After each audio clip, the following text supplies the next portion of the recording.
2024 లేదా 25లో డిగ్రీ లేదా బీటెక్ చదివారా? సాఫ్ట్‌వేర్ జాబ్ కోసం ఎదురు చూస్తున్నారా? అయితే కోడ్ జ్ఞాన్ 100 డేస్ కోర్సులో చేరండి, జాబ్ సాధించండి. సో యూనియన్ బడ్జెట్ 2026 ఎలా ఉంది అండ్ ఒక కామన్ మ్యాన్ మీద ఇది ఎలాంటి ప్రభావం క్రియేట్ చేసే అవకాశం ఉందంటారు? ఏ వస్తువుల ధరలు పెరిగాయి, ఏ వస్తువుల ధరలు తగ్గుతాయి అంటారు? ఈరోజు central government finance minister Nirmala Sitharaman గారు ప్రవేశపెట్టినటువంటి బిల్, ఇది 9వ బిల్. ఇది చరిత్రలో హైయెస్ట్ టైమ్స్ ఒక ఫైనాన్స్ మినిస్టర్ ప్రవేశపెట్టినటువంటి బిల్, ఆర్థిక బిల్. కానీ ఈ యొక్క బడ్జెట్ కూలంకుషంగా మొత్తం మనం పరిశీలిస్తే చాలామంది ఎక్స్పెక్ట్ చేసేది ఏంటంటే ఉచిత పథకాలు, ఉచితంగా లభించేటువంటి సబ్సిడీలు కావచ్చు, ఇవి డైరెక్ట్గా ఒక మిడిల్ క్లాస్ ఫ్యామిలీస్ని ఇంపాక్ట్ చేసే విధంగా లేవు. కానీ ఇండైరెక్ట్గా ప్రతి ఒక్క మిడిల్ క్లాస్ ఫ్యామిలీస్ యొక్క ఫైనాన్షియల్ గ్రోత్కు ఉపయోగపడే విధంగా ఈ బడ్జెట్ అనేది మనకు కనిపిస్తుంది. అంటే చాలామంది స్ట్రేట్గా ఏమైనా ప్రభుత్వం తరఫున ప్రజలకు వరాలు ఇచ్చారా, సబ్సిడీ ఇచ్చారా, ఉచితంగా ఏదైనా పథకాలను అందుబాటులోకి తీసుకొచ్చారా అనే విషయం పరిశీలించి విమర్శలు చేసేటువంటి అవకాశం ఉంది.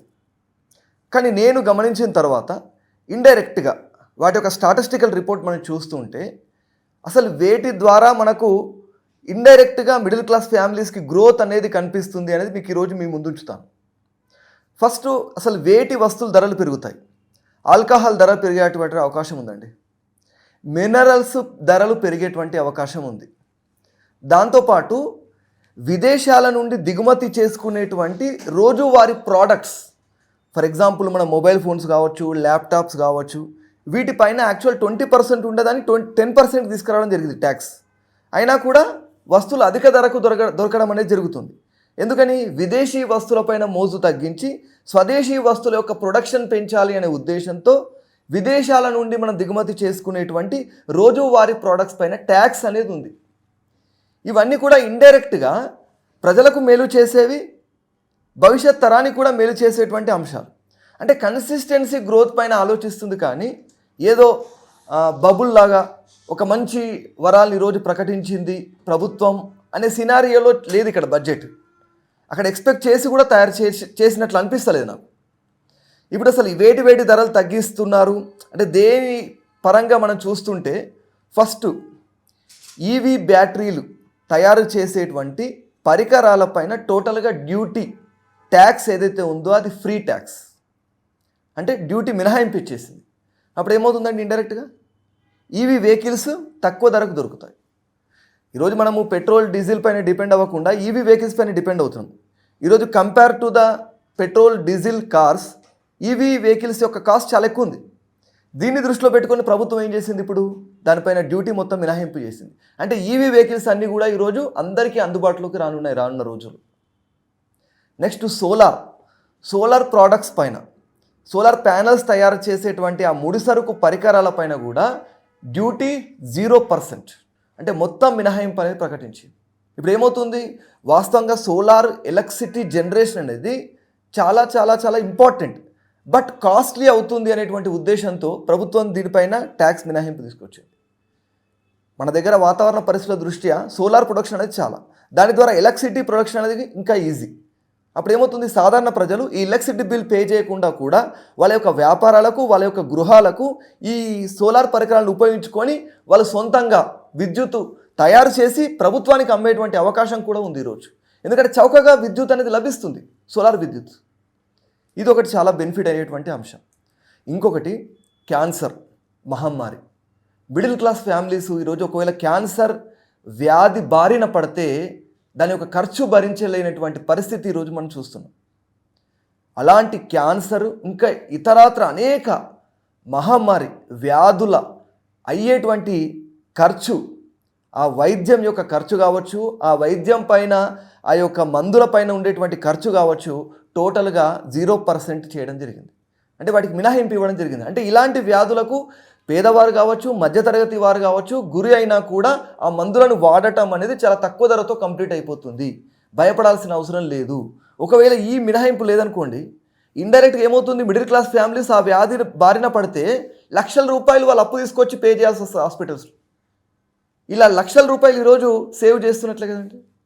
ఈరోజు సిఎన్జి ప్రొడక్షన్కి, సిఎన్జి తయారు చేసేటువంటి పరికరాలపైన కూడా ప్రభుత్వము 0% డ్యూటీ అనేది తయారు చేసింది. ఆటోమేటిక్గా సిఎన్జి వెహికల్స్ యొక్క కాస్ట్ అనేది తగ్గిపోవడం జరుగుతుంది. ఇలా గమనిస్తూ వెళ్తున్నట్లయితే ఇండైరెక్ట్గా మిడిల్ క్లాస్కి ఇంప్రూవ్ చేసేటువంటి, వాళ్ళకు ఉపయోగపడేటువంటి అంశాలు ఉన్నాయి. ఇంకొక ప్రధానమైనటువంటి అంశం, 10,000 కోట్ల రూపాయలని ఈరోజు ఎంఎస్ఎంఈ ఇండస్ట్రీ గ్రోత్ ఫండ్ తయారు చేసింది. ఎంఎస్ఎంఈస్ అంటే చిన్న తరహా పరిశ్రమలు, తెలుసు కదండి.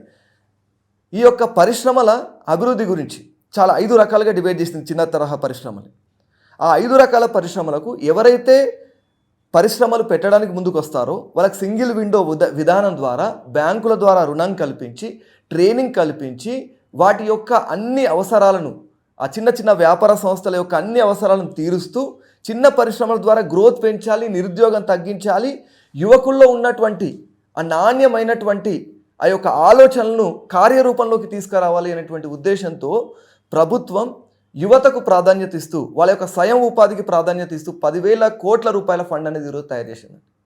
ఈరోజు ఎప్పుడైతే యువకులకు ఇలాంటి అవకాశాలు ఇవ్వడం జరుగుతుందో వాళ్ళు నిరుద్యోగిగా నేను ఉద్యోగాలు ఇస్తూ ఉద్యోగాన్ని పొందగలుగుతాను అనేటువంటి ఒక ఆత్మవిశ్వాసాన్ని కల్పించడానికి ఈరోజు ప్రభుత్వం పూనుకోవడం అనేది జరిగింది.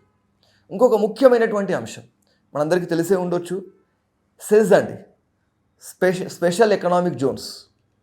ఇవి ఏంటి అంటే మన దేశంలో ఇంపోర్ట్స్ తగ్గించుకొని ఎక్స్పోర్ట్స్ పెంచడానికి అనేక రకాల వస్తువులు ఈరోజు, అంటే వ్యవసాయ ఆధారిత వస్తువులు కావచ్చు, మనం తయారు చేసేటువంటి వస్తువులు కావచ్చు, ఎక్స్పోర్ట్ అవ్వడానికి చాలా అవకాశం ఉన్నా కూడా ఎక్స్పోర్ట్ చేయట్లేదు.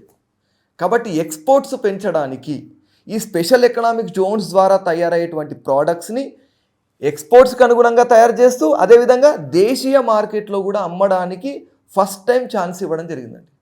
మొదటిసారి స్పెషల్ ఎకనామిక్ జోన్స్ ద్వారా తయారైన వస్తువులని భారతదేశంలో ఇంటర్నల్గా అమ్ముకోవడానికి అవకాశం ఇవ్వడం జరిగింది.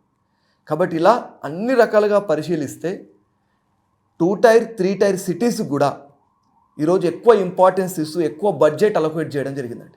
ఈరోజు ఎప్పుడైతే మనకు 2 టైర్ 3 టైర్ సిటీస్ డెవలప్ అవుతాయో ఇన్ఫ్రాస్ట్రక్చర్ డెవలప్ అవుతుంది, తద్వారా చిన్న చిన్న వ్యాపారాలు అనేది అభివృద్ధి చెందడం జరుగుతుంది, ఉపాధి అవకాశాలు పెరుగుతాయి, మౌలిక వసతులకు ఎక్కువ మొత్తంలో బడ్జెట్ కేటాయించడం జరిగింది.